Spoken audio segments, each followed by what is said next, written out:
श्रोता प्रेमियों, मैं राम सागर शास्त्री आप लोगों के समक्ष रखने जा रहा हूं सुभाष चंद्र बोस की कथा। देखिए, सुभाष चंद्र बोस परम देशभक्त, स्वाभिमानी, ओजस्वी वक्ता, आदर्श नायक, नीति कुशल, दीन दुखियों के सहायक और महान स्वतंत्रता सेनानी थे। वैसे तो हमारे देश में अनेकों स्वतंत्रता सेनानी हुए हैं, परंतु उनमें सुभाष चंद्र बोस का नाम बड़ी श्रद्धा के साथ लिया जाता है। कविवर विनोद चंद्र पांडे जी ने जय सुभाष खंड काव्य में लिखा है कि यूं तो हुए देश में अगणित स्वतंत्रता सेनानी, पर उनमें नेता सुभाष सी कम थी दिव्य कहानी। 23 जनवरी 1897 को सुभाष चंद्र बोस ने कटक उड़ीसा में जन्म लिया। इनके पिता का नाम जानकीनाथ बोस और माता का नाम प्रभावती था। सुभाष चंद्र बोस तेजस्वी, सुंदर, गौर और सलोने बालक थे। माता पिता इनके सुंदर रूप को देखकर बहुत प्रसन्न होते थे। इनके पिता महत्वाकांक्षी व्यक्ति थे, तो माता धर्मपरायणा, उदार और साध्वी महिला थीं, जो बचपन में उन्हें रामकृष्ण, अर्जुन, भीम, शिवाजी, राणा प्रताप, महावीर स्वामी, भगवान बुद्ध, रानी लक्ष्मीबाई, नाना साहब आदि महान व्यक्तियों की कहानियां सुनाया करती थीं, जिनको सुनकर सुभाष चंद्र बोस में वीरता, साहस और अच्छे संस्कार उत्पन्न हो गए। सुभाष चंद्र ने मन लगाकर पढ़ाई की।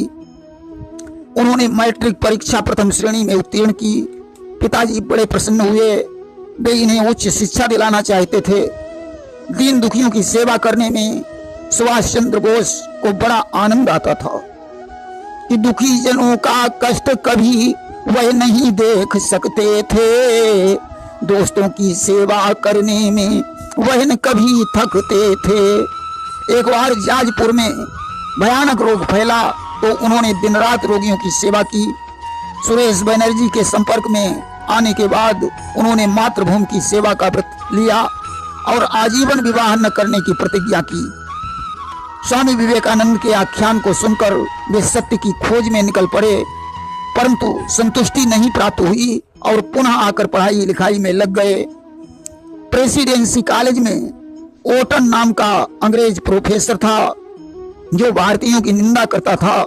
निंदा सुनकर सुभाष चंद्र बोस से नहीं रहा गया। उन्होंने उसके गाल पर खींचकर तमाचा मारा, जिससे उन्हें कॉलेज से निकाल दिया गया, परंतु उन्होंने अपनी पढ़ाई जारी रखी। बीए की परीक्षा उत्तीर्ण करने के बाद उन्होंने कैम्ब्रिज विश्वविद्यालय से ICS की परीक्षा उत्तीर्ण की, परंतु महात्मा गांधी चित्तरंजन दास से प्रभावित होकर उन्होंने ICS के उच्च पद को छोड़ दिया और स्वतंत्रता संग्राम में शामिल हो गए। सन 1921 में महात्मा गांधी का असहयोग आंदोलन व्यापक रूप से चल रहा था।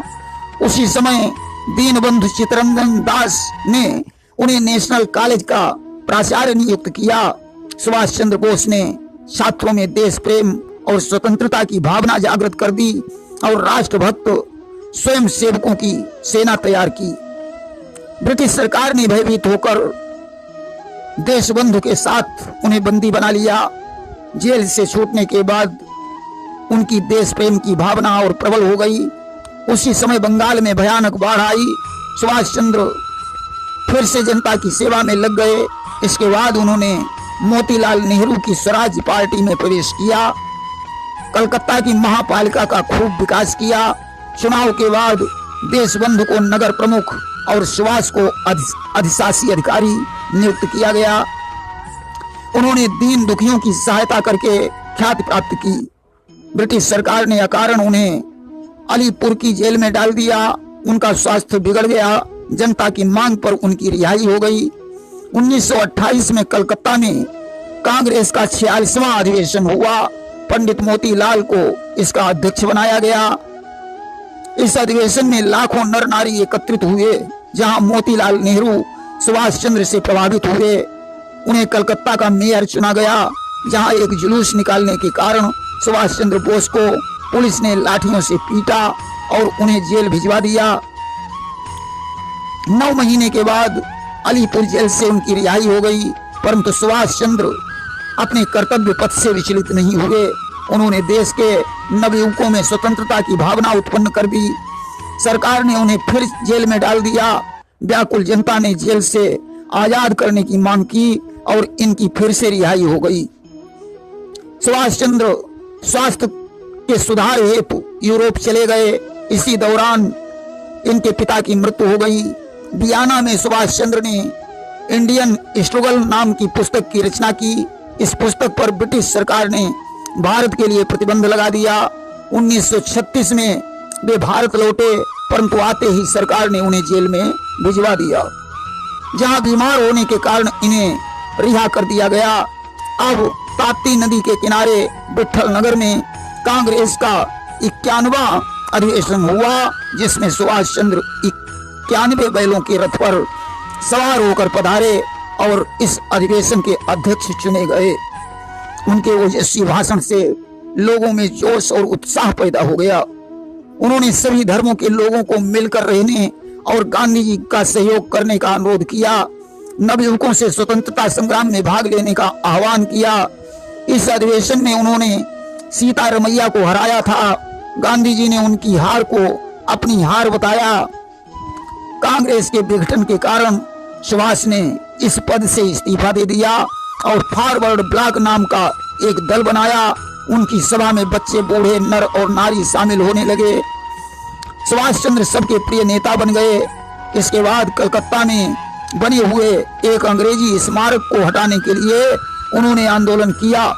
स्मारक तोड़ दिया गया। नेताजी जेल चले गए। कुछ दिनों बाद उनकी रिहाई हो गई। जेल के बाहर आने पर अंग्रेजी सरकार ने उन्हें उनके घर में ही नजरबंद कर दिया। पुलिस का दिन रात उन पर पहरा रहता था। कोई भी व्यक्ति उनसे मिलजुल नहीं सकता था। अवसर पाकर उन्होंने अपनी दाढ़ी बढ़ा ली।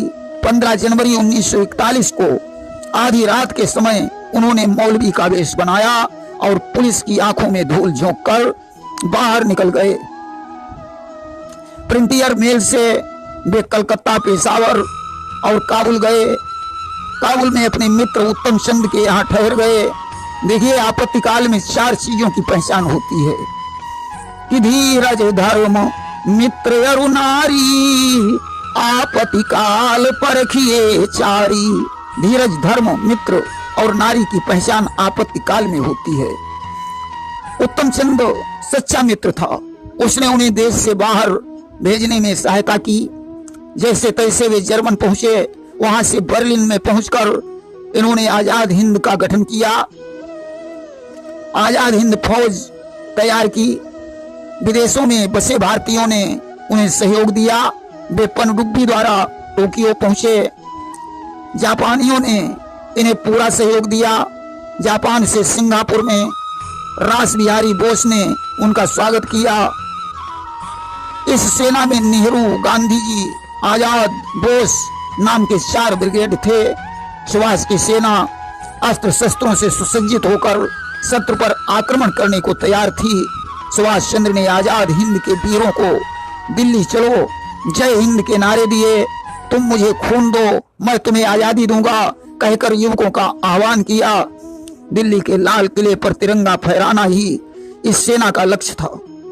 सुभाष चंद्र बोस करोड़ों हृदयों के विजेता थे कि वह थे कोटि कोटि हृदयों के एक महान विजेता। मातृभूमि के रत्न अलौकिक, जन जन के प्रिय नेता। अस्तु आजाद हिंद सेना अंग्रेजों से लोहा लेने लगी। 18 मार्च 1944 को सेना ने कोहिमा पर अधिकार कर लिया। अंग्रेजों को खदेड़ते हुए अराकान पर विजय ध्वजा फहराई और नववर्ष 1945 का स्वागत किया। कि सुभाष ने राष्ट्र प्रेम हित अर्पित मस्त जवानी, मुक्ति युद्ध के बने इसलिए वे महान सेनानी। उठना और गिरना, जय और पराजय, उन्नति और अवनति, सुख और दुख तो सांसारिक क्रम है। जीवन में सभी दिन एक समान नहीं होते कि दिन के बाद रात आती है, रात गए दिन जान न होते, सब दिन एक समान न होते, सब दिन एक समान। अस्तु आजाद हिंद फौज अंग्रेजों से पराजित होने लगी। रंगून पर अंग्रेजों ने फिर से अधिकार कर लिया।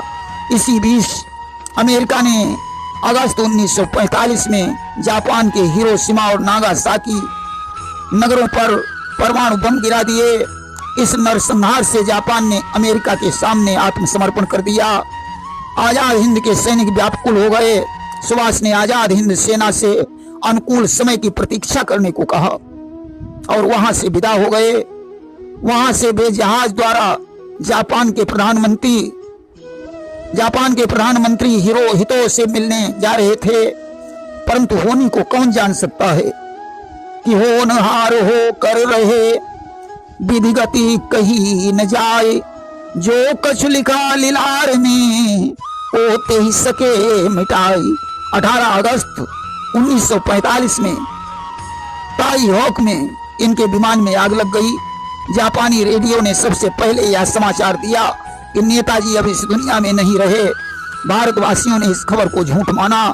यद्यपि सुभाष चंद्र बोस नहीं रहे, परंतु रंगून, सिंगापुर और भारत की धरती हमेशा उनका स्मरण करती रहेगी कि वीर सुभाष अनंत काल तक शुभ आदर्श रहेंगे। युग युग तक भारत के वासी उनकी कथा कहेंगे। प्रेम से बोलिए स्वतंत्रता सेनानी सुभाष चंद्र बोस की जय।